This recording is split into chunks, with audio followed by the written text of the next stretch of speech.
Hi, good afternoon. Welcome to the Wednesday webinar where we're going to just give you a quick look at some of the analysis that's available on body condition scores and also just touch on the mobility side. So there'll be a short movie that will come out tomorrow on this.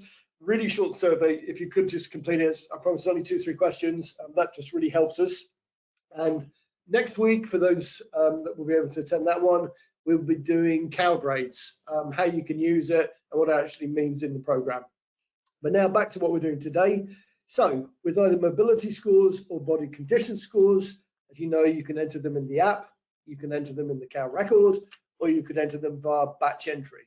But what we're covering today is we assume that you can do that already and that you're happy with that. If you're not, you need to give us a call and we'll try and help you.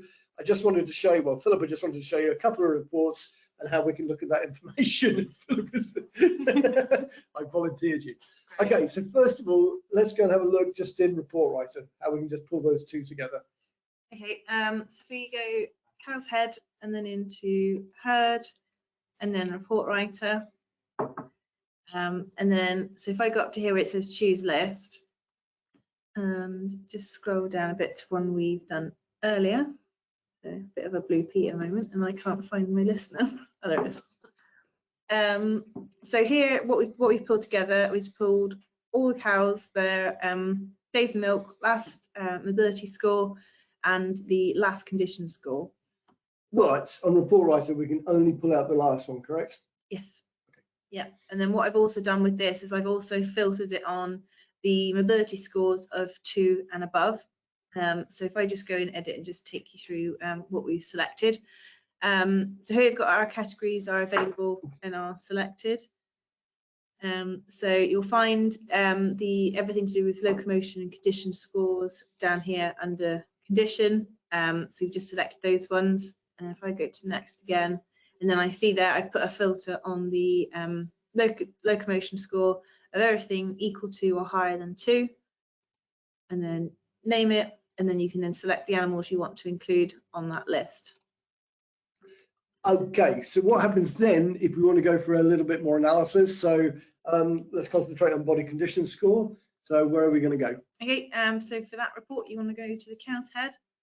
You want to go into health and treatments, and then you want to go to condition analysis. What happens if I want to pop it on the top? Okay, for that one, so if you right click on your mouse, and then it'll bring up an add to toolbar, and then you can attach that up at the top there. So you've got like a sort of quick bar. I can't think of what I'm trying to say. Okay, I should Yep. I should jump in and help. Okay. Right, as you can see, we've already prepared one earlier down here, condition analysis. So you have the different measuring dates, the dates that you've actually entered the information, and what we can see on this report here, we'll just stick with that one. We can see the last 3 body condition scores. You'll also see there's some color there, and what the color will denote is that if it is blue, then she's gone up in terms of body condition score, and if it's red, then she's gone down. You can filter it at the top, so you can pick out your first calvers, second calvers, third calvers, and fourth calvers, but we're going to keep everything on. No. Blues is when they've gone up, red's when they've gone down. That's what you said.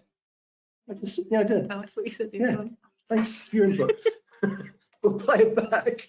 Okay, you're supposed to be helping, not arguing. Right, so let's show that. In fact, no, let's just have a look at the cow then, basically. So let's pick one that's gone up. Okay. So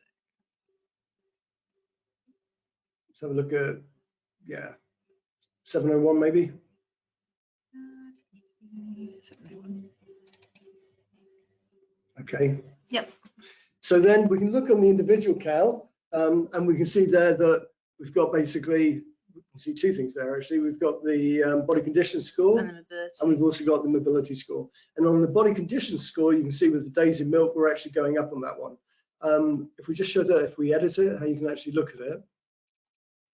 So you can always go through and edit it, but I think most people are aware of that. Mm-hmm.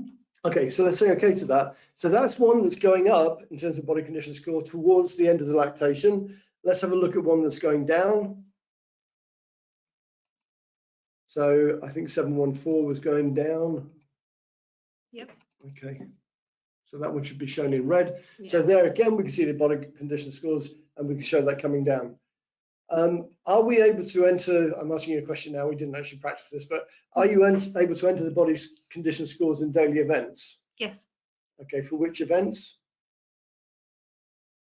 Sorry. For which events, like carving, drying off? Oh, no, you have to put it in as a separate. Okay. So you can do it at carving as well, but you have to turn on a tick box. There's a tick box in general settings. settings. Yeah.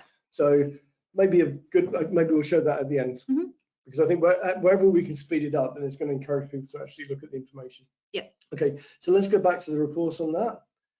Okay, so we have it sitting here, and as you can see, you can filter it based on days in milk. So if we just do that quickly, I'm sure everybody knows how to do that. Where's the milk yield coming from? So that is a 24-hour corrected figure based on the day that the recording happened. So for these ones, these are all from the 25th of February. Okay, so yeah, so that's not the milk yield today, but it's the milk yield going back and the point that we actually did that. Yeah. Okay, have we got any more analysis on this? Can we actually break it down in any more detail? We've got the graph. Okay, good. On there, so it just gives you sort of a more of a visual representation. So you've got your scores down there, and you can sort of see the number of cows on those scores. Yep. And then we've also got our summary, which sort of breaks it down a little bit more. Okay, I generally think this is a really, really interesting report, because on that we can see basically the number of cows between 60 to 120 days and what the average score is. We can see how many are going up and how many are going down. But the bottom one I really like as well, because on that one you can actually compare it. So you can see that at the moment we're looking at something like 3.8 for the cows above 305 days. On the previous one, we're looking at just 3.3. Yes, but just remember on the previous one we only scored 8 cows above 305 days, and on this one we've got 60. Okay, so that's why there might be the difference. You're totally right. So you've always got to look at the numbers there. I totally agree. But I think a lot of people probably won't be aware that this report's actually in the program. If we just scroll down a little bit, then you've got the graph there as well. I really like the graph because again, on the previous page, if you highlight and put the cursor over it, you can see the cow that's there. We've got the SPP line, and we've then got the mean and the herd average.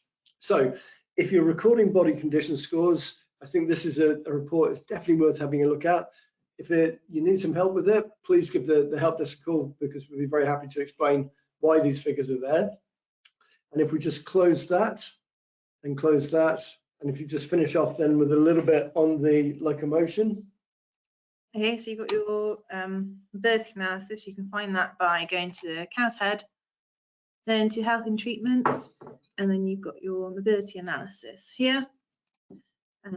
So what this does is when you first opened it up, so on this database it looks a bit blank, but you've got all your dates running along the top, and you've got your scroll bar down at the bottom here. So if we just scroll along and scroll down, and you can see there's some we've got some figures in here. So on this farm they're just recording all the 1s, 2s and 3s sort of thing on here. Ideally you want to be recording the zeros as well, just so it fills in the data a little bit better. And then it becomes meaningful on the graphs. Yeah, and then you've got on here, you've also got your graphs, and then this shows you sort of the mobility score trend, and then you've got anything above 2, it sort of highlights in there as well. Okay, can we just go to general settings in daily events and just show where they can turn that figure on? Oh, for the condition score? Yeah. Yep, so yeah, in your daily events, once you're in here, if you go up to settings, and it take a second to load, and then what you want to do is if you go up to carving, you then got an option to enter in a condition score at carving. So if you tick that, when you're putting the carving data in, there'll be an extra box in there for you to enter in her condition score. So you can do that individually as the cow calves. Yep. Then everything else you're probably most likely to do through batch entry. Yeah. Okay. Good. Well, hopefully that gives you an oversight that if you put the data in, that we have got some really, really good analysis where you can dig deeper into it. Any questions, please give us a call. We'll just have we've got quite a big group today. We'll just see questions that we've got on there. Fantastic. Unlike this morning, we've got no questions, so that's Absolutely super. So we've either explained it better or we've sent everybody to sleep. Hopefully you found it helpful. Please give us a call if you didn't, and we look forward to speaking to you next week and taking you through the cow grades.